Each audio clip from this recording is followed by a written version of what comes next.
attached to Exhibit BF3, where a military officer does not pay his debts, which of the reasons for release is applicable to him? My lady, is misconduct and is having failed to settle his private debts. Please tell the court whether misconduct appears in Exhibit BF3, which is the Army's release letter to third accused. My lady, no. Now that you do not know, or you cannot tell the court, who released the confidential records of the third accused person to the minister, were you able to find out from your, were you able to institute an inquiry into it? My lady, I did not receive any correspondence that some documents have been released to the court, so I couldn't do that. Very well. Exhibit BF1 is addressed to the Honorable Minister for Justice and Attorney General. Yes, my lady. Have you seen any court order served on you or made available to you that indicates that Exhibit BF1 should be released to the Office of the Honorable Attorney General? No, my lady. When you compare Exhibit BF1 to Exhibit BF, a firm believer in the rule of law, an adherence to the rule of law, and clearly our appeal against the decision. This was the first time that a decision adverse to the prosecution has been given by a court. Remember when there was an order after we had led so much evidence against Dr. Opini, the High Court actually ordered that we should commence de novo. What did I do? I filed an appeal to the Court of Appeal, and I was able to sustain the appeal. And so I think that is what we've done promptly in this matter. We'll file an appeal to the Supreme Court for the Supreme Court to give a definitive view on the matter. And I think that clearly this decision by the Court of Appeal is wrong, is unfair to the nation, and must not be allowed to stand. If indeed it stands, it will set a very dangerous precedent for the nation. It goes against the grain of all the authorities on causing financial loss in the country. And in my respectful view, there is no case in which financial loss has been more clearly established than this one. The financial loss established, and also as a result of the act of the accused person here, is so clear. You find an accused person who even profited several thousand euros out of the 2.3 million euros that was paid for the ambulances. I have never in my life seen an attorney general who is emotionally attached, who has thrown professionalism to the dogs. I have never in my young age. How has he thrown professionalism to the dogs? Please, I'm coming. You have to answer that, please. Yes, I'm dealing with that. In my young age, I've seen Obeda Samoa. I saw Nanado. I saw Papa Wuswankoma. I saw my own company law lecturer, Joe Gatti. I saw Marietta. I saw Martin Amidu. I have never seen this level of emotionally unintelligence associated with the conduct of a criminal case like this. But you see, I am not surprised at all. I am not surprised. And I've been listening to him whilst he was talking. Look, if Godfred has any scintilla of shame left in him, now to insinuate that the decision undermines the fight against corruption, you, the one that were coaching an accused person to undermine the court process, you heard what the trial judge said in her ruling on the mistrial. And instead of this attorney general apologizing to the good people of Ghana, he's out there ranting. Whatever he wants to do, let him go ahead and do it. We are ready. Look, what Godfred Dame doesn't know, that Kinsel Ato Forsen is not a coward. He's not a coward. He is not. He is willing to stand up to anything. Nobody is afraid of Godfred Dame's treachery. Nobody is afraid of his treachery.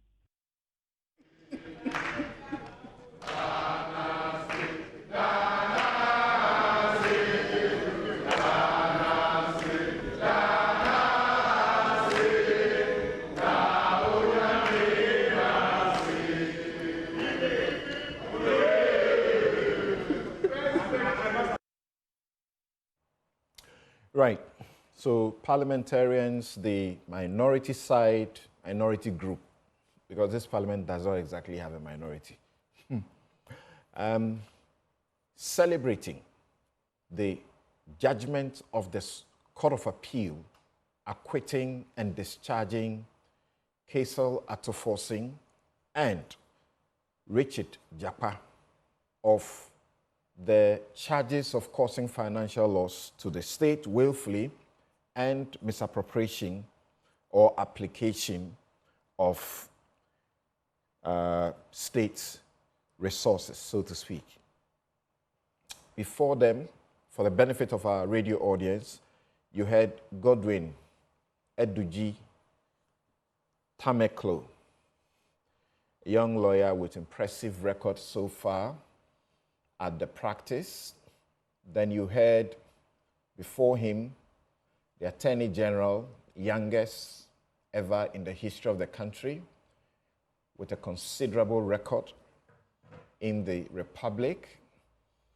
And before the Attorney General, you had two lawyers, Dr. Abdul Basit Bamba and Thaddeus Sorry.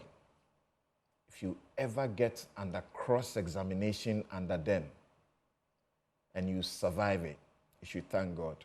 Those two guys will literally kill you under it.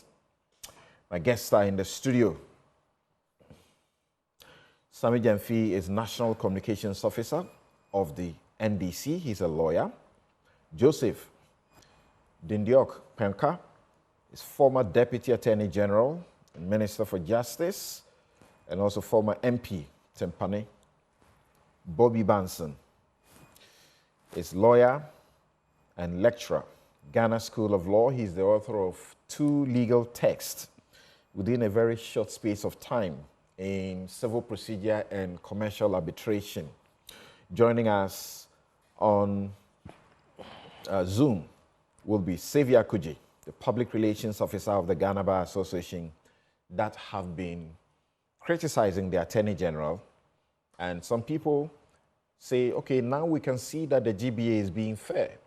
Because if the special prosecutor was issuing similar statements or statement that didn't even contain as much, and they hounded the special prosecutor, how about the Attorney General?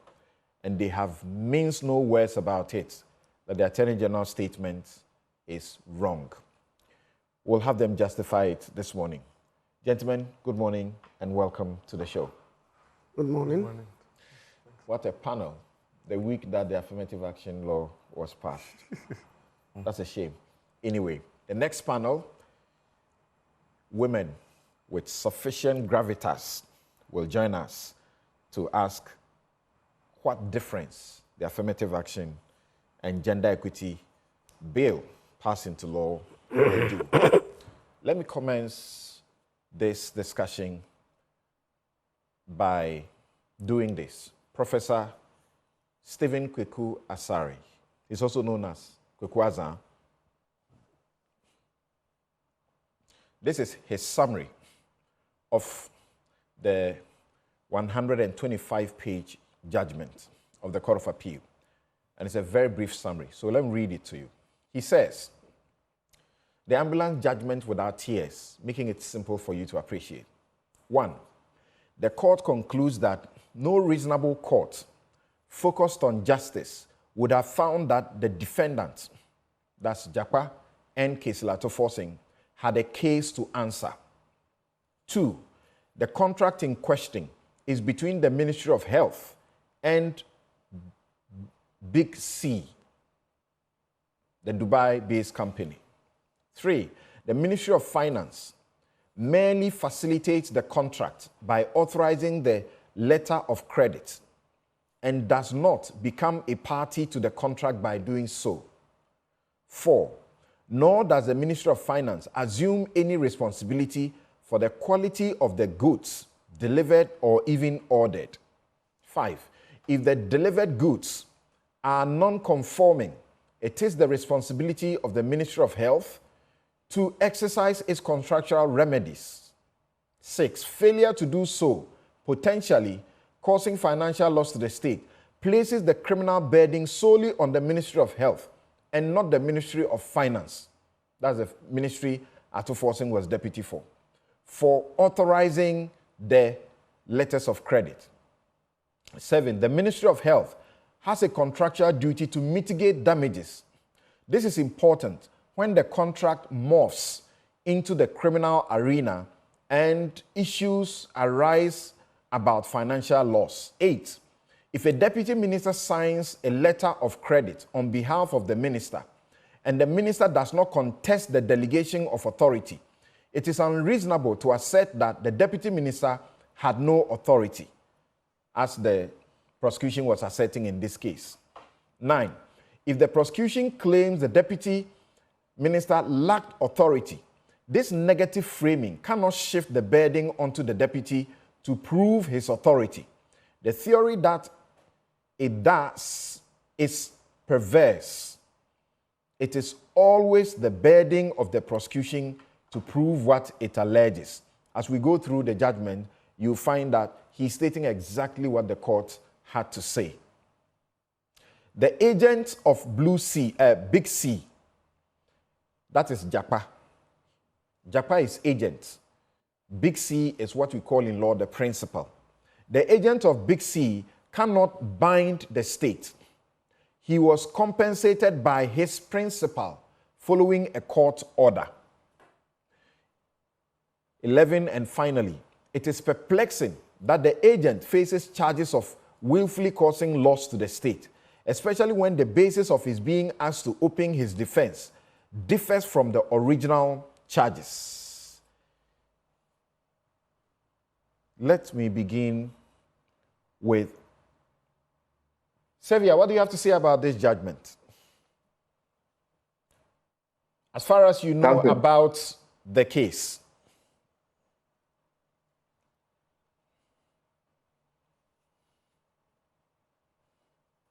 Hello, Xavier. Okay, I'll get back to Xavier because his line is a bit frozen. Bobby, I know without a doubt you have read all of it. Just like me, I have tried. Yes, okay, Xavier is back. Hello, Xavier, what's your comment about this judgment? Yeah, I was saying that maybe I had a call in, that's why. I was saying that I have nothing much to say except to say that the court has decided, and we must accept it, except otherwise decided by a superior court other than the Court of Appeal. The principles of law enunciated by the majority in this case, the two justices. Yeah. Do you associate with them that they have enunciated them properly? Well, sometimes I might say that I've not had the benefit of reading the judgment. So I would be careful in passing comment. But if the majority are of the view that that is what it is, that is a decision of the court. The good thing is that avenues are there for us to make our complaints known at the higher level of the court. Yeah. Thank you. Since you have not actually read, let me come to Bobby. In reading this decision, just too many, over a dozen criminal law principles, even including commercial law, if you like, appear, you know, internal regularity and all of that appear in the way they discuss it. Do you have cause to fault any of them in the way they enunciate the law? Good morning once again to Sammy and Senior. I have had the opportunity to read the judgment, I would say almost twice. The beauty about it is that you will notice that both the dissenting opinion and the majority all agreed on the issues for determination. 2, they almost all agreed to the facts. 3, they almost all used the same authorities, case law and statute. 4, the evidence that was led was what all of them relied on. 5 is that their conclusions were different. That is the beauty of the law. and each judge supported his reasoning with the authorities. Now, if you look at the lead decision by the majority, you would see that, like you rightly said, he didn't limit his analysis to only criminal law, criminal law. For example, he analyzed the grounds of appeal, and that is where a lot of the discussions have lost sight of. It is not all the grounds of appeal that the appellants filed that were upheld. About 5 or so. He struck them out, relying on the briefing. Sammy, were you sitting in the court? When they were delivering the judgment? No. Okay. But I'm told that the judgment was not read. Okay. They just read the introductory and the points effects and the conclusion. Okay. So this is the kind of judgment that when you are sitting in the court, even as a lawyer, you are not too sure what's going to happen to your client. Until you get to page 30, then you begin to see your way clear as to where the judge who is reading is going. But even that is only one judge. So you are not even sure what the next will do. So if you are not careful, you'll be in trouble. Okay, go on. So I think they did an extensive job. Like I was saying, he used the rules of the grounds of appeal. Right. That I thought is limited to only appeals in civil matters, to set aside or strike out the grounds of appeal, even though it was a criminal matter. That is an interesting approach by the judge, because if you take the Court of Appeal rules, there's the part 1 that deals with civil appeals, and the part 2 that deals with the criminal appeals. And you do not see the Rule 8, as he discussed in the civil appeals, being repeated in the criminal appeals. So, but unfortunately for us, we will not have the benefit of having this approach by him in respect of the grounds of appeal tested, because the appellants won at the end of the day. And so it doesn't matter how they won, once their most important grounds of appeal, being that the decision by the trial judge in March 2023 was unreasonable compared to the evidence that had been supported, and everything else falls under it. And so I would say that irrespective of how you look at it. Isn't that how the judge intelligently handled it? After striking out all the others, he came on that omnibus one and was able to deal with the issue. There were two, not just the omnibus. The omnibus, which is actually the central ground, for any appeal, that the evidence is against the weight of the judgment. And those he dismisses them on the grounds that, by law, when you say a judge has erred in law, you must particularize the error. If you say they have erred in fact, you must particularize the facts. But here they just said erred in law, they didn't state the particulars. And you say you disagree with that? That should only apply in civil and not criminal? I'm saying that all the analysis and the authorities he used were in respect of the rules on civil appeals. Okay. Honorable is here. If you take the criminal appeals, you do not find those rules there. And so, taking it, because we know that in a judge exercising criminal jurisdiction will not necessarily have the right to make determination when it comes to civil. So it was an interesting thing. I'm not saying he's wrong, but that was the first time that I have seen that in purely criminal matter, the rules that apply to civil appeals were being used strictly to strike down grounds of appeal. So imagine that even though they say appeal is by way of rehearing, imagine that the appellants did not have as one of the grounds of appeal that the judgment was against, is unreasonable as related to the evidence that had been led. It means that the appeal would have gone. Exactly. And so you see that he took his time to actually go through everything step by step. Okay. And the way he narrated the facts from the beginning of the judgment made it very easy for you to situate his analysis in that context. Okay, so because you have begun from there, let me restate here. There were 6 grounds of appeal. The majority began the decision by dismissing 4 of the grounds and upholding 2 of the grounds. The grounds that were left on the basis of which this whole judgment hangs are these. The court violated the right to fair trial of Ato Forson when it disregarded evidence in favor of Ato Forson. And then finally, the court erred in shifting the burden of proof on Ato Forson to prove that he had the authorization of the Minister of Finance to request the Bank of Ghana to set up the letters of credit for payment of the ambulances. Right, now get to the meat. Whether I agree with the decision. Yes. apart from where I said I wasn't sure whether you could apply the rules of civil procedure to strike out grounds of appeal in a criminal appeal, I think essentially I do not find a reason to dissent from the decision by the majority. Because the way he set out the charges, you see that the elements that he was expecting the evidence to be adduced of were not met at all. If you read the count one, I don't know if we would have the opportunity to read it, you would see that the way the Attorney General set it out, you would expect that the facts or the evidence that will be led will meet these ones. You mentioned one of them, and that was at the tail end of the charge, the particulars of offense. You see that it says that count one, that the statement of offense was willfully causing financial loss. Now, the particulars of offense is what you are telling the accused person that you would adduce evidence in support. Now, if you read the particulars of offense, you, Castle Ato Forcing, between August 2014 and April 2016 in Accra, in the Republic of Ghana, willfully, now willfully means they must connote the mensura, the intention there, caused financial loss of 2.37 million euros to the Republic by authorizing irrevocable letters of credit. Now come to the end, without due cause and authorization. And so one, you must be able to prove as a prosecution at the end of your case that Mr. Atoforsen had the intention. The intention to what? That at the time he was authorizing the payment, the vehicles were not fit for purpose.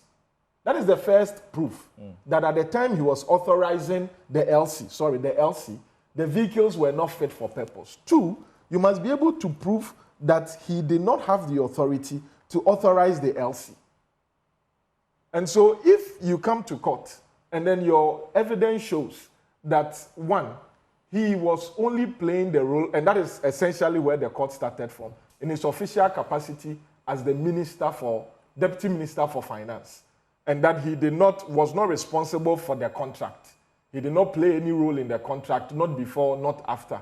Two, that the LC was not payment. And you see the judge dwelling on that LC, and when the former Minister for Health was cross-examined, even though initially he said no, eventually, yes, he said yes, LC is not payment. That the wording of the LC was very clear, that if these conditions are met, now whose responsibility is it to make sure that the conditions are met? That is why the judge said that responsibility lies with the Minister for Health. Right, that Ato Forcing wrote requesting urgently that letters of credit should be established for the contract sum. And the witnesses that are called by the Attorney General are almost all in agreement that the LC is not payment. It has conditions. And you're saying that, as the court found, the one to ensure that the conditions are met before payment is triggered is Ministry of Health and not the Finance Ministry. Yes, and not the Finance Ministry. Okay. And the second most important thing is whether or not he had the authority. And as the judges said, the majority, if you assert that he did not have the authority, you must provide something from the person who ought to have given him the authority, so that the burden will shift on him. If you have not provided that fact that he did not have the authority, he had no burden to show or to demonstrate that he had the authority. That was why the judges said that the person who would have given that authority or not given that authority is Mr. Setepe. Right. And that the burden was on the state to provide evidence from Mr. Setepe, either in writing before, during, or even after, that I did not authorize you or I have not authorized you. Or that they ought to have called Setepe and put him under cross-examination. And that even when Setepe offers himself, they don't cross-examine him on the issue. Because he's the only material witness to determine whether or not he authorized Ato Forcing or he did not. Yes. So to the extent that the authorization letter says, I'm writing for and on behalf of Setepe, and he does so, the one responsible is not Ato Forson. Yes. But the minister. Yes. And you didn't call the minister. You didn't call when the you minister. had the opportunity, you didn't also cross-examine him on that issue. Therefore, you have failed. That is how come that issue also failed. Because the judge relied on, like you said, the presumption in the Evidence Act that official duties are presumed to have been regularly done. And so once official duties are presumed to have been regularly done, the burden shifts on the person claiming otherwise to establish a prima facie case that it was not done. Now, if you look at Mr. Jakpa, his was, I think, quite straightforward. That he was only an agent, not a principal. And basic law is that once the principal is disclosed, you do not fix liability on the agent. 2, Mr. Jakpa was not a party to the whole contract. 3, the state never paid any money directly to Mr. Jakpa. Mr. Jakpa, sorry, I said Seti Jakpa. Mr. Jakpa actually went to court. He sued his principal that have done work. We had agreed on 28% or so commission. You didn't pay me. And so I don't know whether he garnished the government, but there seems to be that because of that was the Attorney General's case, that he had pocketed money from a transaction that he thinks was vitiated for all the reasons that had been disclosed. So I think if you analyze the evidence the way the majority did and apply it to the facts and the law, I would find it difficult, except my okay. Not sure so about I'm coming to the two politicians, but of course also lawyers.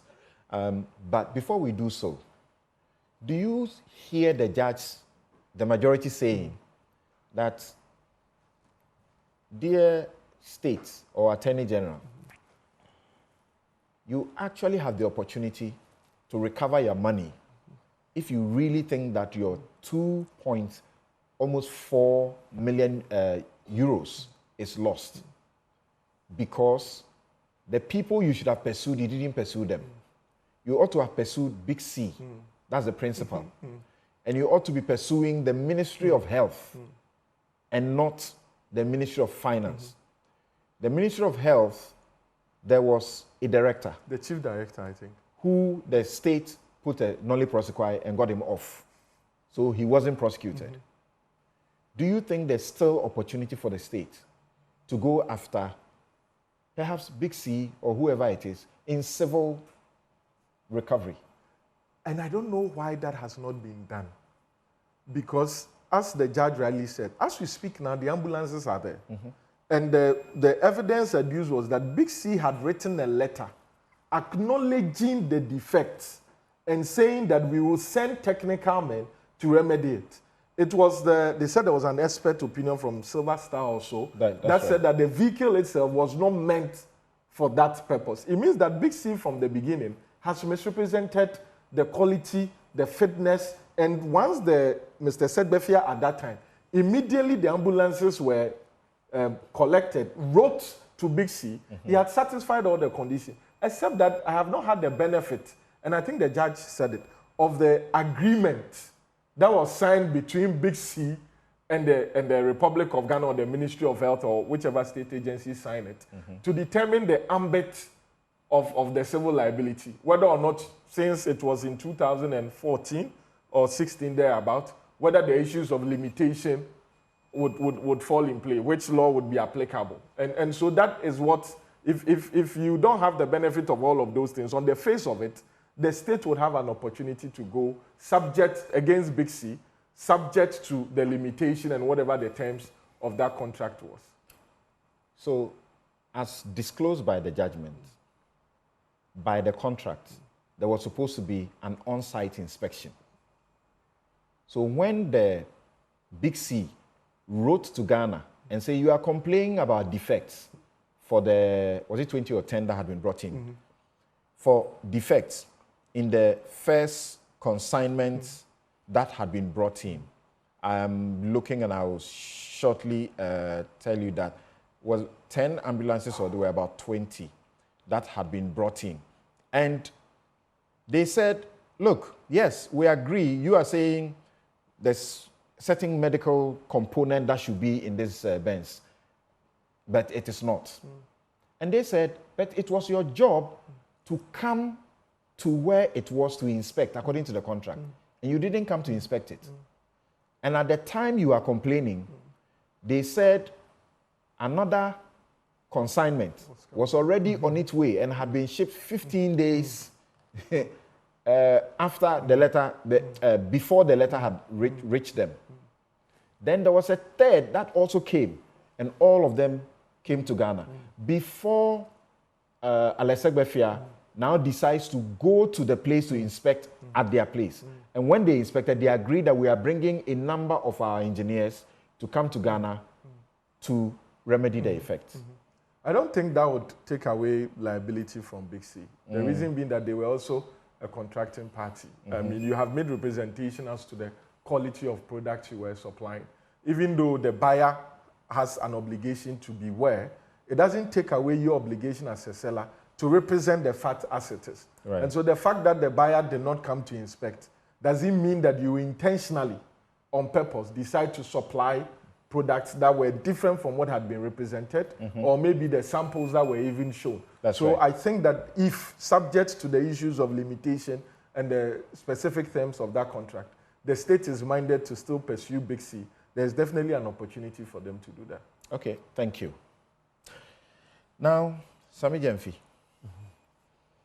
So the vehicles were brought in batches of 10.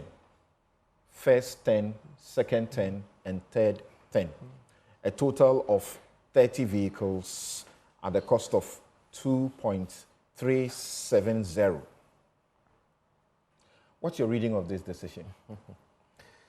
Thank you very much, Samson. A very good morning to our cherished viewers and my senior brothers in the studio.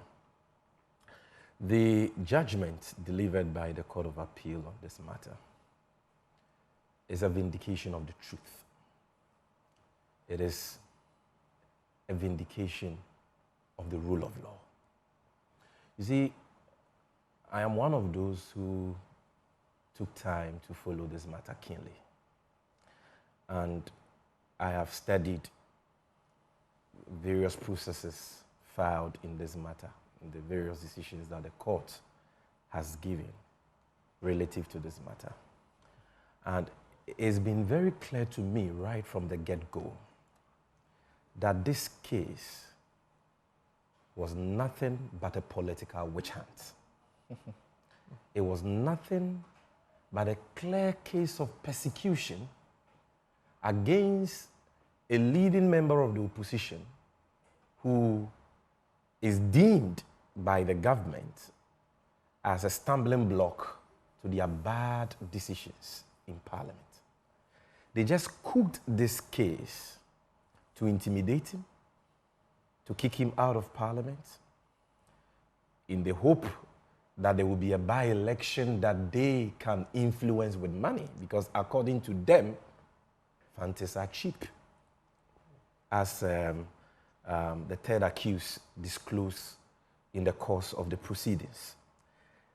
That is what this whole case was about. It was total wickedness, but total nonsense, because there was nothing in it. And as I read the majority decision on this matter, Samson, I was full of smiles. I was overjoyed to know that, look, we have men and women of conscience on the bench who are alive to their fidelity to the law, their fidelity to the state, and will not be misled by the whims and caprices of a despotic government who are only interested in harassing, intimidating, oppressing critical voices. That, for me, is what gives me joy. You see, it is important that, as lawyers, we help those watching who may be non-lawyers to appreciate what has happened. Because I'm saying, to many people, they think that Ato Forsen, after making his case in court, has won a case. He has been declared winner in this matter. No, but far from that, that is not what has happened. For those who think that the court, after listening to Ato Forsen and Jakpa and all the other accused persons, has decided to adjudge them winners or has acquitted them and discharged them. That is not what has happened. What has happened is that the Court of Appeal, having looked at the entire evidence that was adduced before the High Court trying this matter. And by evidence, I'm talking about the facts canvassed by the prosecution and the testimony of all 6 witnesses of the state called by Godfrey Dame. The Court of Appeal is saying that on the basis of that evidence alone, they don't even have to hear the side of Ato Forsen. They don't even have to hear the side of Jakpa. They are saying that it doesn't make sense for the states to prosecute a case of willfully causing financial loss to the state against Ato Forsen and Jakpa. And the education has to be reinforced. Yes. That when you are accused of a criminal offense, the law is that you are entitled to absolute and complete silence. You are not even supposed to say a word. You can be entitled to that. When you are put before the court, he that is accusing you has the burden to prove the accusation.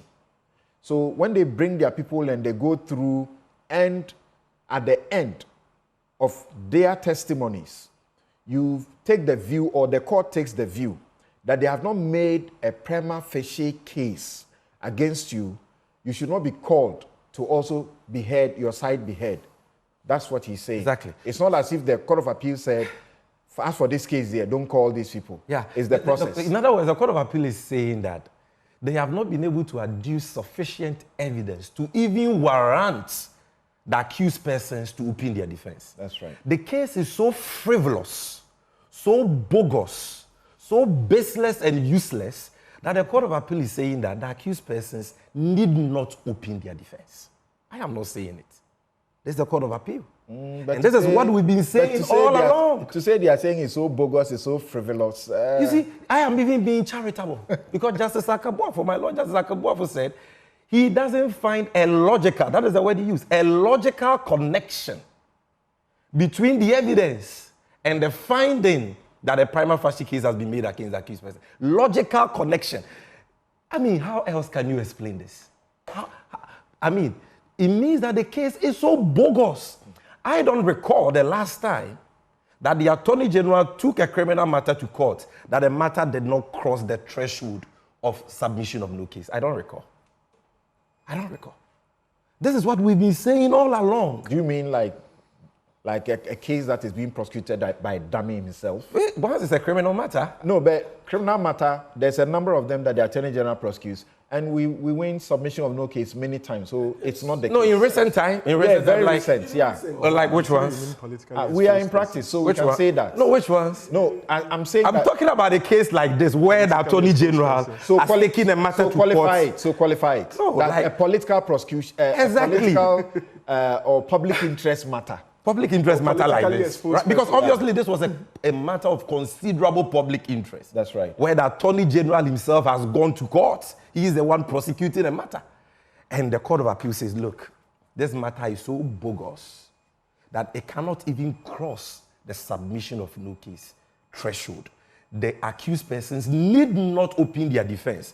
It means that on the basis of your own evidence, your case is bogus. That is what they have told them. And that is my first point. Number 2, Senior Bobby has already, explained the ratio of the twofold decision taken by the court. But I think it's important to still emphasize for those who don't get it. This matter is so simple, and don't allow Godfrey Dame to obfuscate the issues and confuse you. Godfrey Dame went to court, obviously under the instructions of his boss, the president, and his government, that Ghana signed a contract to procure 200 ambulances. 30 of those ambulances have been supplied to us. Payment has been made to the tune of 2.37 million euros. Godfrey Dame says that the ambulances are defective. They are mere vans. And so it means that Ghana has lost. Experts have certified that. That is what that there are defects. Yeah, that's what he says. And so it means that Ghana has lost 2.3 million euros. And the person who caused that financial loss, number one, is Ato Forsen. What did Ato Forsen do? Two things. He wrote two letters, one dated 7th August 2014, the other dated, 2012, the other dated 2014, 7th August 2014 and 12th August 2014.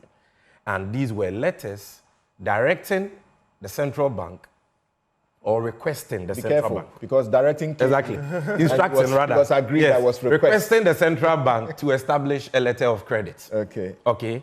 For those ambulances. And the second one was a letter to the controller for certain monies to be released for the purposes of establishing that LC. So because of that, Ato Forsen has caused woefully for and on behalf of Setekpe. No, Godfred Dami says he didn't have any authorization. You understand? Ato Forsen, without cause, due cause or authorization, just wrote letters requesting for the LCs to be established. Then the Court of Appeal is saying, look, all you are accusing this man of doing, that he wrote a letter to the central bank for the purpose of requesting them to establish an LC. How did that letter Ato Forsen wrote occasion a financial loss?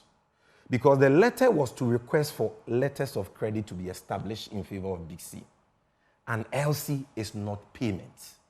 It is a guarantee of a promise of payment. Your own witnesses, 3 of them, Mr. Makwe, Ajimamenu, and the other one, all of them in the box admitted that a letter of credit, which is Ato Forsen's crime, according to Godfred Dame, is not payment, but a promise or a guarantee of a promise of payment based on conditions. So the court says, what were those conditions? And who had the responsibility to check and ascertain whether those conditions have been met? Was it Ato Forsen? No. Did Ato Forsen take any other step beyond requesting them to establish the LC? No. Did Ato Forsen do anything wrong in even writing the letter? No. He was only performing his official duty. So how do you connect any loss, that is assuming without admitting that there's been a loss, to Ato Forsen when he was not the one who made payment or approved the payment? He only asked for an instrument and a letter of credit to be established, which is only a guarantee of a promise of payment based on conditions. So they throw you out, number one. Number two, they say that you claim that the man in writing that letter didn't have authorization. Who has the responsibility to prove that he didn't have authorization? Godfred Dame and the trial judge, Justice Efia Sewa, say that, Samson, if I say you are a thief, and you say you are not a thief, then the onus is on you to prove that you are not a thief. Godfred Dame goes to court and says, Ato Forsen didn't have authorization in writing those letters. Ato Forsen says, I had authorization. In fact, he had not even opened his defense. But these are things that his lawyers put across during cross-examination of prosecution witnesses. The judge says, because the state says you didn't have authorization, and you claim you had authorization, then come and prove you had authorization. Remember, the judge also references the statement, caution statement or statement that Setekpe had given. Even though the Supreme Court, the Court of Appeal says, at the time Setekpe was giving that statement, confirming that ABC had done, he said he needed better information because he needed recollection and things. So the judge didn't just base it on... She just based it on that. No. 100%. She added that. 100%. No, you can't challenge. No, because it was rather Ato Forsen and his lawyers who were impressing on the judge to consider that caution statement of Setekpe. Which caution statement? That is the ground, the sixth ground of appeal, that the judge did not take into account a material evidence that could have inured to the benefit of Ato Forsen. Because to Dr. Bassett, that caution statement by Setekpe was conclusive, that he was aware of what his deputy Ato Forsen did. And the judge said, no, that evidence has not been cross-examined.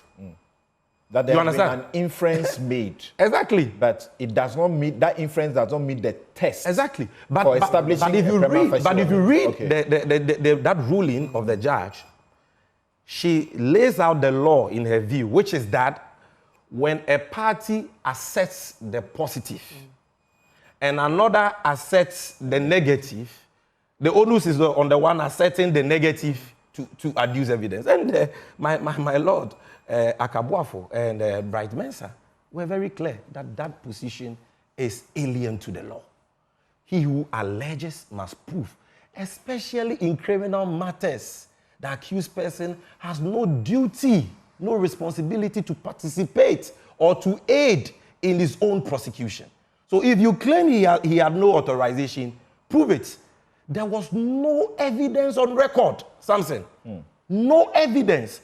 Not even one of the witnesses who were called by the Attorney General testified to the effect that Ato Forse had no authorization.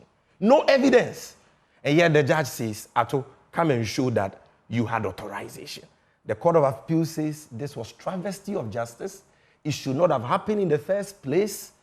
Ato Forse had no business even opening his case. What has happened was a complete waste of time. Thank you. And that is why they have dismissed the matter. But you see, Samson, you asked Bobby a question, which I totally disagree with, because that is not the view I got reading the judgment. The judges in the majority are not saying that the state can have a case or can have a remedy if they decide to go after the Ministry of Finance or the officers at the Ministry of Health. We are making from the judgment. No, it's an obvious inference. Read paragraph very 150. obvious. Read paragraph 150. What? Let me tell you. Which part? Because when you come down to paragraph 150, my Lord Akabuafo even begins to look at the issue of whether or not there's been a loss. Because you hear him saying that here is the case that the ambulance in question have been supplied you. The ambulance you paid for have been supplied you. You say that there are defects with the ambulances. You have traveled to go and meet the supplier. In line with the provisions of the contract, you have negotiated an amicable settlement, which is that the supplier should ship to you the parts that are missing from the ambulances for the defects to be remedied. Meaning that the parties have agreed that the defects can be remedied. And that agreement has been signed. And the party, in fulfillment of its obligations under that new agreement, if I can call it that, have shipped the parts to you, which got to Ghana as far back as November 2016. Then he references what Ajimamenu, Minister of Health, said in the witness box. You had a duty to clear the parts and notify Big C so that they will come and install the parts in the ambulances and train your officers on the operation of the ambulances. Ajimamenu told the court that they didn't have any money to clear the medical supplies from the ports. So that is why if you read paragraph 150. Okay, so let me just read that. Just read paragraph 150. Yes. Paragraph 150 says that in my respectful opinion, it defies logic that Jakpa at business, agent of the supplier, Big C, would be charged with causing financial loss to the state based on the facts in the record of appeal when the plan put in place to rectify the defects of the ambulances to enable their use has not been implemented because the government failed to meet its obligations under the roadmap agreed to in 2016. In any event, that roadmap leading to the shipment of the parts to Tema Port was agreed upon between the Ministry of Health and Big C, not with Jakpa at business. So it is not clear why Jakpa at business will be asked to go and pay and clear the items to rectify the anomalies on the ambulances. As a corollary to the foregoing, it bears mentioning that if there are vehicles, even if deficient in certain requisite parts, pact in Ghana, an action plan in place between the Ministry of Health and the supplier, Big C, to rectify the deficiencies and the additional parts or accessories in storage at Tema Port for the said rectification, then there is a need to reassess the quantum of the alleged loss, a factor that impacts the case against all the accused in this case, and calling into question the maturation of the charges proffered against the accused person. Of the charges. So you get my point here. Yeah, so let's be clear. Okay, it is you see, not the case. I was the one who... It is not the case that you cannot from this judgment discern that there are proper people who should be charged if there should be a charge. That there are proper people you can take on in a civil matter for a recovery if you desire to do so. It's the quantum. Not the quantum. Aside the issue, no, he just spoke about the need to reassess the quantum, and then he says it calls into question the maturation of the charges. What is he talking about? Because he is trying to tell you that if you say that somebody has supplied ambulances to you, but the ambulances are deficient, right, and you have agreed with the person on the rectification of those deficiencies, and the person has supplied you with the things, and you have taken delivery of the things, but you have refused to clear those things, then the question of whether or not you can even charge the person of financial loss is something that we must talk about in the first place. Yes. Because for me, it's okay. It's because let me just conclude. Because for me, thank you. Point is made. No loss was occasioned under this transaction. Thank you. Until the Kufuor Bawumia NPP government under Ajimamenu. Oh, I just want to land. Let me just land. It's enough. In 30 seconds. Decided for cheap politics to, leave those medical supplies at the port without clearing them so that they could make a case of willfully causing financial loss to the state against Ato Force. So here we are again. So they are the ones who have caused the loss. So, Sammy, thank you. Here we are again, Ghana, in a situation like the gallopers, right? The famous gallopers. Okay. You suggested one thing. Yeah. I need just a minute's reaction, please, and I'll stop you. All right. You suggested one thing, that this is a political witch hunt against Ato Forcing because he's a leader of the minority in parliament. Yeah. This case was filed on the 23rd of December 2021. Yeah. Ato Forcing was not the minority leader. Yeah. Can I answer you? Number one, if you go and watch what I said, I didn't say because he was the leader. I said one of our lead parliamentarians who was deemed as a stumbling block to government's bad decisions. Even though he was not minority leader, he was a ranking member for finance. And if you recall the time they filed this matter, it was in the heat of the debate over e-levy when the finance committee, our side of the finance committee, took a stand against the e-levy and the 2022 budget. And so he was already in leadership as the ranking member for finance, very vociferous and at the forefront of our struggle against the misgovernance. Let's take it from there before I bring you to some portions of the substance of the judgment. Our sincere apologies to our radio audience. We had a little hitch. Please forgive us. From the suggestion of the NDC, the theory of a witch hunt, which is bolstered by this decision, that you were backing at the wrong tree in the first place, that he only signed an LC, which is not payment. A letter requesting for an LC. A letter requesting for an LC, thank you very much, which goes through a process to the Bank of Ghana, right? And he does so for and on behalf of the minister. The LC does not, the letter requesting the LC does not mature into an LC. The letter requesting the LC does not become money unless various conditions have been fulfilled. These conditions were conditions that it was the Ministry of Health that had a duty to ensure that they have been fulfilled before the guarantee will become money. So how on earth do you leave everybody at the Ministry of Health and you go attack the person who signed the request for LC subject to a conditions, which conditions were not his job? And again, he is doing this on the back of a decision of the Attorney General that says, the guy, we owe these people money. So go ahead and make sure we are paying them. They say that Ato Forson was invited to Iyoko sometime in 2017. Correct? Sami Jemfi, I need your attention. That Ato Forson was invited to Iyoko sometime in 2017, in November or when? And I don't have that date of it. And that between the time he was invited to Iyoko for interrogation, from that time, Iyoko seems to have given them the impression that there was nothing against Ato Forson. So from 2017 until 2021, after the e-levy issue, that you go after him. That's the theory of the witch hunt. Thank you very much. Thanks, Samson. Thanks, my brothers, for all the submissions. I'm a little bit under the weather, so just understand me. I have read the judgment from the beginning all the way to the end. And I have listened to my colleagues, I've listened to you.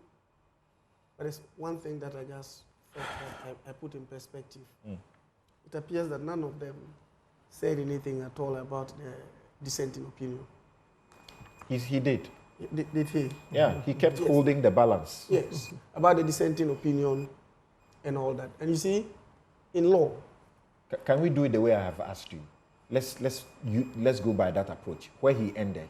The theory of the witch hunt. You see, I am running away from politics to dealing with law.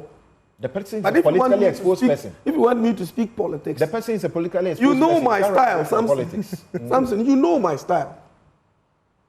I don't want to come here and feed our viewers and listeners with politics. Everyone will go and buy airtime and do that. That's not why I'm here. We're here to educate the public on the decision taken by the Court of Appeal in the matter of the Republic versus Ato Forson and others. That's why we're here. But we're going to talk about politics and political witch hunt and etc. NDC officials who left office in 2016 were in their thousands. Have they all been hounded before courts?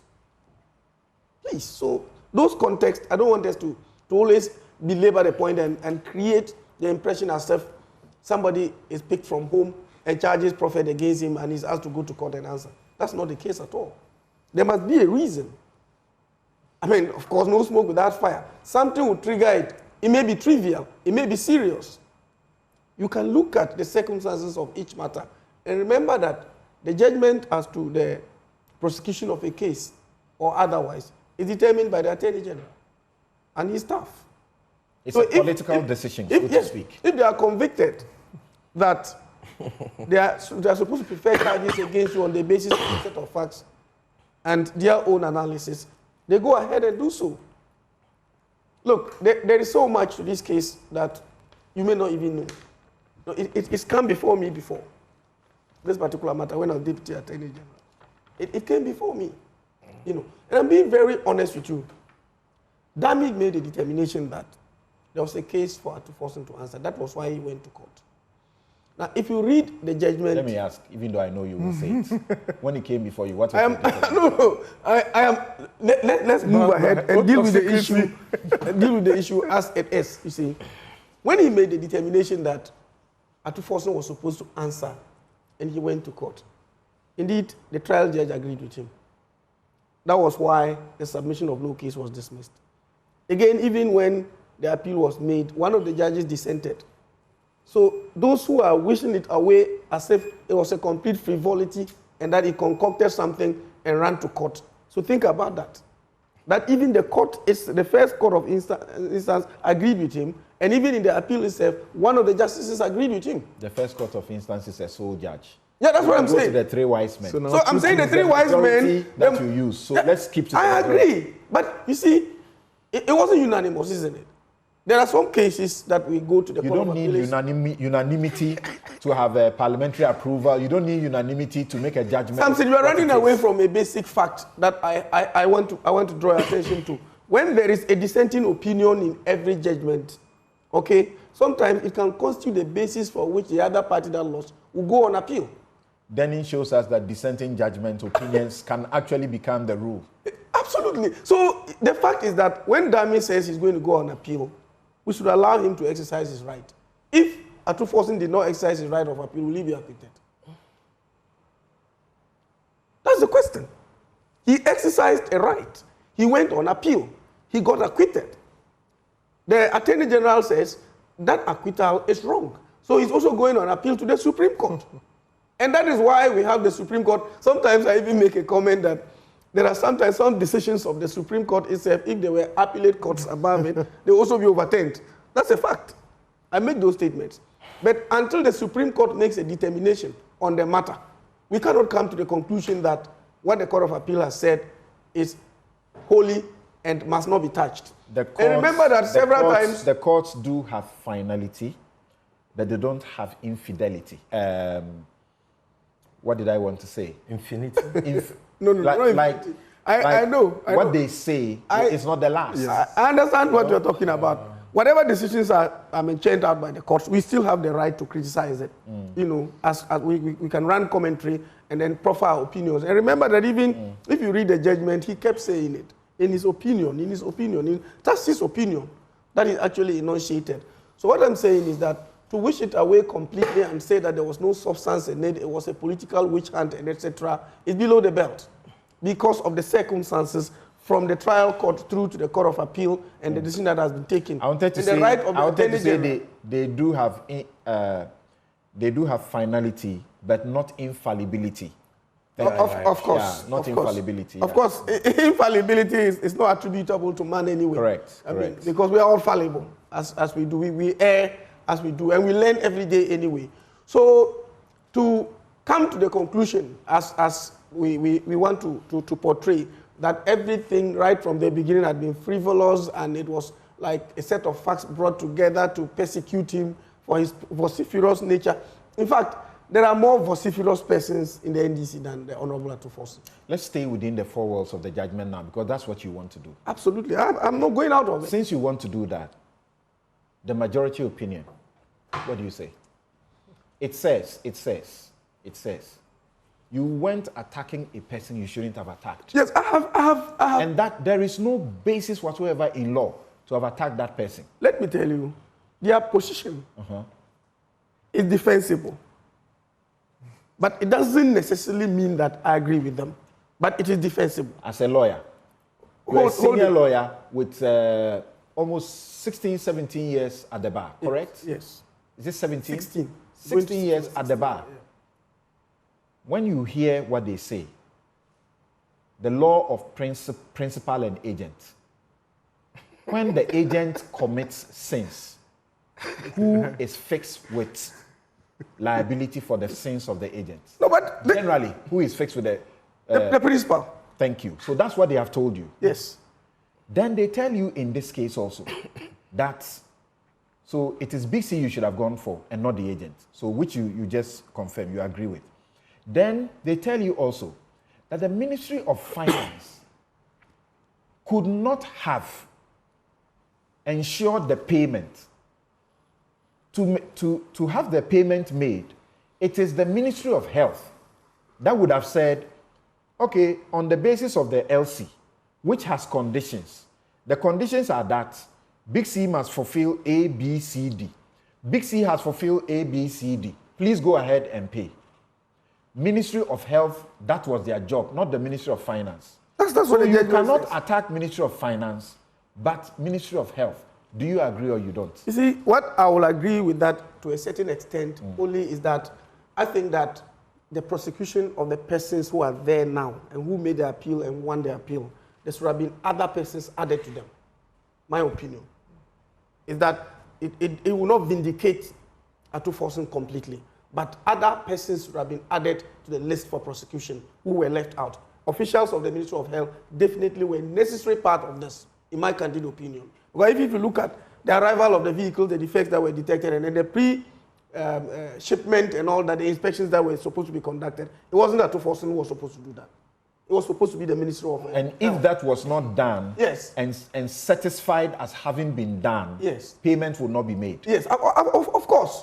So it means that some people in the ministry there were supposed to answer clearly. So I think the list of accused persons were not exhaustive enough So why was it wasn't exhaustive? Nole Prosequi entered against the chief director. I think he was very sick and just could not avail himself to stand trial. You know, but there were more other persons in the ministry there who ought to have been, whose roles, as far as it relates to inspection of the vehicles and etc., ought to have been done that they didn't do. So now step down. Yes. Some people in the Ministry of Health ought to be held accountable as far as you are concerned. So you agree. Now, will there even be a liability when the Ministry of Health agrees with Big C that, look, the defects we brought to your attention, you, Big C, you say that we should have come to wherever it was to inspect. We waited for it to come to Ghana. You have already shipped them. And now we agree. We are going to rectify the effects. Ministry of Health says, I agree with you. We'll rectify the defects. Then the Big C ships to you what you require to rectify the defect. You haven't done that. Is there liability in the first place? No, first of all, where all the ambulances supplied. This is in respect of the 30. That's what I'm for saying. which there was a payment of 2.37 million. Hold on. The 3 point, I think the entire amount was about 3 point something million. 15.8. Yes. So the fundamental question we should be asking ourselves at this stage is, what was supplied? Was it commensurate with the amount of money that was paid? That's the first question we should ask. More valuable. If it wasn't, then there was a level of loss that was occasioned, clearly. And I'm saying that if a level of loss was actually occurred, and you're talking about shipment of items and etc.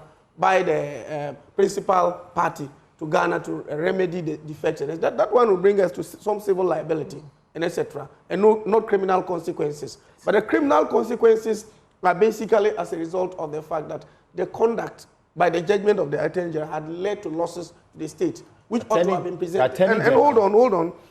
The Attorney General also, his argument from day one has been that whatever triggered all these processes and circumstances and leading us to where we are was that letter that was written by Ato Forsen. Exactly, that's his point. That is his point. It's right from day one. Yeah. It says that if that letter of credit was not written for the letter of credit to be issued, the irrevocable letter of credit to be issued, we will not even be where we are. Do you think that's a good argument to make? He's looking at the root. No, let's stay there. He's looking at the root. No, let's stay there. Do you agree with that kind of argument? But for the issuance of the request for the letter of credit, yes, payment would not have happened. The contract itself would not have even been executed because it's a condition precedent. No. It would not have been executed. The letter of credit. Yes. It's a guarantee. We all agree. Yes. And it is the reason. Witnesses of the state agree that the letter of credit is only a guarantee. That's and that there are conditions to fulfill before the letter of credit will become liquid, correct? Absolutely. So that's what I'm saying. I'm saying that. So do you agree? I'm saying that by requesting the letter of credit, hold on, you should be held responsible. First of all, Big C would not have entered into the contract and executed same if the letter of credit was not issued. The contract was signed. The contract was that is the fundamental. Before the letter of credit was done. If the letter, please, if Sammy, okay. You see, I want us to be civil. You know, when you started from the beginning to the end, I never interrupted even a second. Sorry. And I don't like that. You see, when the letter of credit was issued, it was the basis on which Big C went into the main execution of the contract. And you know that most of the contracts that we enter into in government circles, I mean, to be able to prove to the other contract that it's a credible arrangement you are making and all that, and that they shouldn't be afraid they will not lose and etc., letters of credit are issued. And I'm saying that the process that led to where we are today, was that letter written on this issue of irrevocable letters of credit? That's the beginning. Someone will ask you the question. And I'm saying that the Attorney General's Hold on, someone will ask you a question. Someone will ask you this question. And look, I'm pushing so we can get our audience very clear on this issue. Someone will ask you the question. Attorney General, should it be prosecuting itself? Because remember, what triggered the LC? What was it? Attorney General's advice. Correct? Of course. So Attorney General, if you, the Attorney General, if you write an opinion, an advice to Ministry of Finance, and you say, look, you have entered into this contract. The other party is doing something, you have not done something, so something can happen, and you write advice to Ministry of Finance, do you expect them to disobey it? We don't expect them to disobey. If they obey it, You sue the Ministry of Finance or you sue yourself? No, you see, I'm saying that you don't expect them to disobey. Correct. But whatever you do must not be reckless. And the Attorney General is establishing that Attorney General says the people have a case. The conduct of the actors in writing that stay here. The Attorney General says the people have a case. So go ahead and do what has to be done. Ministry of Finance says, makes a request, issue letter of credit. So where did he originate? Did he originate from the Ministry of Finance or the Attorney General? All right, so the other question you should be asked yourself is, the Attorney General does not suo motu issue those instructions. You are not answering my question. I'm saying the Attorney General does not suo motu issue those things. Somebody has to trigger it. Okay. The Attorney General. You have to actually elevate it to that level before you get that response that comes. So the question we should ask further is, how did the Attorney General get seized with that information that led them to that advice that they gave? Okay. That's a fundamental question. Otherwise, you narrowly limit it to the fact that the Attorney General proffered advice. I asked that question. Was it acting as a busy argument? In respect of your argument about tracing liability to the initiator. Yeah. That's why I asked that question. So you and I'm saying that you are my lawyer. You are my lawyer. I think you are missing. Then you have given me advice that I should do something. The point. I do the thing, and you come and say I should be held responsible. I'm saying you are missing the point. I'm saying that the point that is being made by the Attorney General, you may not agree with him, but that is his point. That the originator of that letter that led to the LC is the cause of the whole conundrum. I'm saying you may not agree with him. Who advised? Who advised? It's the Attorney General who advises. And I'm saying that is his case. You may not agree with him, but that's the point he's putting across. Firstly, in fact, if you listen to Godfrey Dami from the beginning all the way to now, even the day before yesterday and yesterday when I was listening to him, it is very clear in his mind that the reason why he's pursuing this matter is because of the origin of that letter that led to the LC that was established. Do you believe that's the case? Do you believe there's opportunity for civil recovery if there's something like that? No, but you see, that one is subject to the Limitations Act. And my brother has stated it. And if you look at the time, unless certain concrete steps were taken and certain processes were initiated that did not allow you to sleep over your right to allow limitations to catch up with you and etc. If you go to court, you'll be thrown out. You know, that's one of the problems that we have in this particular matter. But as I said, you spoke about seeing some civil liability. Yes. Rather than criminal liability. Yes, at the beginning, I made that point. So we have lost it. I still stand by it, but I'm talking about the timelines. So we have lost it as a state. Of course. And that is why the Attorney General says, look, while the Court of First Instance had agreed with me, the Court of Second Instance says no, I'll go to the Supreme Court. If they agree with why do we waste the state's money to go to the Supreme Court again after how many years when you, sitting from where you sit, with all this benefit, believe that it is more of civil than criminal liability? No, you see, what I have said, if you understood me from the beginning, I'm saying that, yes, there are elements of it, very large elements of it, that we could have initiated civil processes if we were interested in recovering money. Okay. There's no doubt about it. But I'm saying that does not also derogate from the fact that we're criminal. And remember, Samson, just a last bit of it. All right. Look at the amount of money that was paid to Jakpa. I think about 700,000 euros. If you calculate it percentage-wise, 28% of the contract sum. How much was the profit margin that 28% of the entire contract sum was paid to somebody? That's a reckless conduct on the part of the arrangement. It means that it was just an arrangement to cause loss to this state. Because if you look at the whole arrangement, if 700,000 could be paid to one person in the circumstances that it was done as just an agent and not the principal, then God save us. Right. So now let's come here.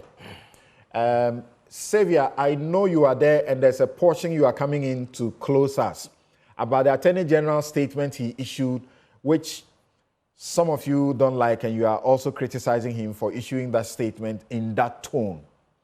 But I do this job and I lose friends and I win some. I'll still go on. I asked the question the last time. What do you say? There was plea bargain.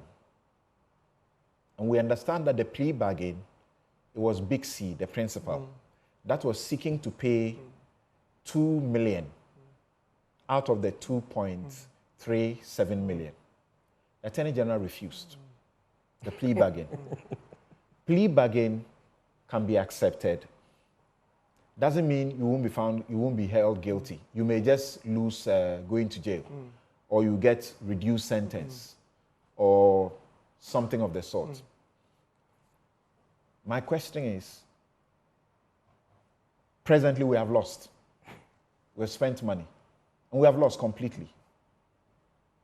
You don't think the Attorney General has cost us financial loss? Me? Yes. I think that would be a stretch. A stretch in the sense Why that didn't you ask me this question? Or you repeat the question? A stretch in the sense that he made a professional call. Now, for me, if the Attorney General had accepted the plea bargain in the manner that it was presented, he would have been breaching law. Because plea bargain must be by the accused persons. No. And they must first agree to plead guilty. Not always. Even the Plea Bargain Act, you should not plead guilty first. No. Because it can actually lead to dropping charges. Yes, but what I mean, in the course of the discussions or the negotiation, there must be an admission of liability before you pay. No, I'm not like necessarily going to court to say that I now plead guilty. But if you have not, where are you going to get the money from to come and pay? I thought that once the offer was made, perhaps it could have been done in a civil action where it could have been terms of settlement. If you were the Attorney General. Yes. If you were the Attorney General. Yes. You are prosecuting a case of 2.37 million euros. Yes. And there is 2 million euros available for you to collect and still get something. What would be your first reaction? I'll be interested in the money. Because the whole idea is to make sure that the state that you said causing financial loss. So if there's an opportunity, in the loose sense of it. Sorry? In the loose sense yes, of it. So if there's not in the criminal sense of it. Yes, so if there's an opportunity for the state to get money, I'll be interested in. And then it brings to fore the argument of what was the focus of this prosecution right from the beginning. Because if it was in a manner that you wanted to retrieve money, the principal has said, I'm ready to pay 2 million. You could have gone through the legal framework. I would have pursued the civil action if they said, and you can do terms of settlement in a civil action. Within 1 month, 2 months, you get, it's written that at least you have done something, you have collected money back to the state. Are you by this lending yourself to the suggestions that the Attorney General was up to persecute and not working in the interest of the state? Can you expect him to answer this? Please, let him talk. I think that would be a stretch. Some of his utterances perhaps would have lent credence to that argument. But you know, these are matters that you need to establish intention right from the beginning. And I'm not in his mind. I would have said that like Senior said, it is not as if they just picked him up from his house and then they brought evidence in their opinion, should have, so they did some work. You cannot say that they just, like a kangaroo court. No, they actually put in work. Unfortunately, the Court of Appeal said the work you have done does not meet the threshold. Thank you. All of you answered that question in 1 minute. Oh, I thought you were yes. Oh, no. I just wanted to make 3 quick points. No, the question I asked you, I asked him, you wanted to answer it. Yeah, number one, it is clear that Godfrey Yeboah-Dame has occasioned a huge financial loss to the state. Jesus Christ. In the sense that, you see, any prosecutor who is prosecuting an offense of willfully causing financial loss to the state, your number one goal ought to be the possible recovery of the loss you allege has been occasioned in the state. So if a third party... criminal prosecution simpliciter may not get. Exactly. Get to the so if a third party says that, look, without prejudice to the rise of any of the parties, this matter can impact my reputation. And so I want to pay this money to you. Your first inclination should be to accept that offer. But you see, because the objective was persecution and not prosecution, he was not interested in the recovery of the money. And please, Senior Bobby, let me correct you. Yes, the first offer did not come from a party in the case. But later on, the third accused adopted that offer. Jakpa adopted it. To offer it and himself. wrote countless letters to the Attorney General. Because the Attorney General's first response was that you are Big C, you are not a party. You can't make this offer for a plea bargain. So then Jakpa writes to say, we are adopting the offer. So that he will then be then they say the terms are not acceptable. Then they write to amend the terms to make it more favorable. He says, I'm not interested. You know the reason why he did not accept? He said, until you convince Ato Forsen to join this plea bargain, I will not accept it. The person they were looking for was Ato Forsen. Okay, thank you. That's number one. No, number two, he made a certain point about the letter. Oh, I'll be quick. You know, I've not had any opportunity to come again. On the letter, please. The agreement that was executed between Big C and the Republic imposed an obligation on the Ministry of Finance to ensure that a letter of credit was established in favor of Big C. The Ministry of Health, which was the contracting party, attempted to rescind from the agreement on grounds of financial constraints. Big C threatened to sue. It was on that basis that the Attorney General, that office that you've worked in before, advised, and you know that advice of the Attorney General is binding on all MDAs, advised the Ministry of Finance and the Ministry of Health to perform the contract, which therefore was meant in a difficult place when I was pushing. Exactly, which therefore meant that that letter of credit needed to be established. So Ato Forsen, in writing that letter, was actually doing what was required of him in accordance with the legal advice of the AG, the contract, the law. And he did not breach any law. Lastly, I want to stress, and I go back to paragraph 150 of the judgment again, that it is very clear that nobody can say that any loss has been occasioned Ghana under this transaction except the loss occasioned us by the criminal negligence of this government in refusing to clear the medical equipment shipped by Big C. You forget that the equipment were not brought in the time of this government. When were they brought? They were brought in, they were shipped in October 2016, arrived in November 2016. We had election by 7th December. Oh, but you know that when a consignment like that will arrive, the Ministry of Health will have to put things together before they carry it. I'm going to save you on they have had 7 years. Thank you. Of course, to clear the medical equipment and have them installed. All right. And they have refused. In fact, they have cleared the equipment. Thank you. But they have refused to notify Big C to install them. So they have occasioned that financial loss. I'm calling you. If and they will be held responsible. Stop. Well, I'm done. So they have caused the financial loss. The one prosecuting, and then it's 2.4 million. And you have 2 million cash to collect. What will you do? You know, I have stated time and again that each one of us, when we are on that hot seat, you have your own judgment on matters, and we must respect. We are interested in your judgment. Hold on, I'm going to answer that. First of all, what is even the reason for the prosecution? It's because of financial loss. That's the most fundamental reason for the prosecution. The criminal prosecution also includes deterrence. Yes, deterrence, yes. Which you can get after you take any effort to get money for the state is commendable. And have we forgotten that the same Attorney General has retrieved several millions of Ghana citizens from convicts? We're talking about this one. No, that's what I'm talking about. But we shouldn't treat it in nobody isolation. Otherwise, we get it wrong. We get it wrong. Nobody has said that. You see, stay here. Stay with this issue. You see, it is because of the bastardization after the judgment. That's why I'm bringing this. Okay. It's because of that. Savior, come in and please forgive me. Please forgive me. So, gentlemen, hold on. Sami has bastardized gentlemen, hold on. You have used some words that Attorney General I would advise you never to engaging a represented party outside the court, telling you to lie on oath. Please. Hold on now. Hold on.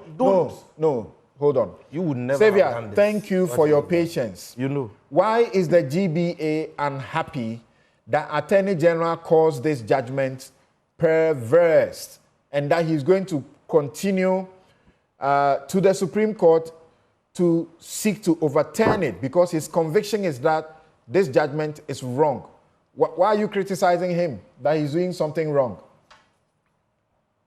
Samson, good morning again, and good morning to my colleagues in the studio. Samson, to begin with, we are not against the Attorney General disagreeing with the judgment of the court, not at all. It's the choice of words and the manner in which he's done it. If you read the statement issued, you realize that he was just trying to say, I disagree with this judgment, I will go on appeal.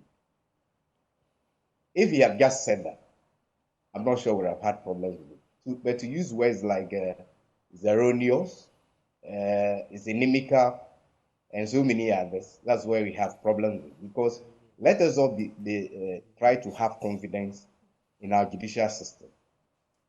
If we as lawyers describe decisions of course with such strong words, what we will be saying to non-lawyers who may not appreciate the work that we do as lawyers? In the first place, I do not personally even think that there was a need for a statement after the judgment. Because all we all do, Samson, you know, and those in the studio to know, we just say, if that's the decision of the court, I accept it, but I will apply, review it, and advise accordingly. I think that would have been the end of the matter. Let us not create the impression as if we must always win. I don't think that life is about that. Sometimes you lose, sometimes you win. So that is our concern. The concern is the words used. Okay. As a lawyer, personally, I've learned something. I don't tell lawyers they are wrong. I tell them I disagree with you because I may not have the benefits of knowing what went into your analysis or arriving at your conclusion. So it's better I tell you I disagree. I can't tell you are wrong. Well, what's the problem with us in the use of language? In cross-examination, I tell people you are lying, and the judges will tell me, don't say that. Say that he's being untruthful. What's the difference? You are lying, you are being untruthful. Which is the difference? No, you know the court has a language. You can't use certain words. You see, Samson, if this were coming from just any ordinary lawyer, some of us, I think we can be pardoned a little bit. But this is our official leader. You know, because of this, people are protesting, raising all kinds of issues. But we're telling them, come for conference. We all know mistakes. Let's give the AG time. Maybe it was just a bit emotional, that's all. Okay. Thank you very much, Xavier. Kuje, we are going to get to affirmative action and see what might happen. But I've been asking myself, what is our problem with ambulances? What's wrong with us? Can we go ourselves and buy the ambulances direct than use third parties and get into trouble? Now there's another ambulance. That is a real one. Another ambulance matter on the table. And let's be clear that it is not the case that if this case had ended at the High Court, the verdict or the judgment would have been that they would have been found guilty. No. It is very possible that they could have been found not guilty at the end of the trial. And the what do you call the Service Ghana 1-2, all issues being raised. Of course, we are seeing statements that they are issuing, telling us a few other things. But which is worsening the matter. No, I don't think it worsens it. If we take our time and we look at the facts, maybe it might help us. For example, the first time they say that the impression was given that it was a sole source contract, but it's come clear that it was competitive. 16 companies involved.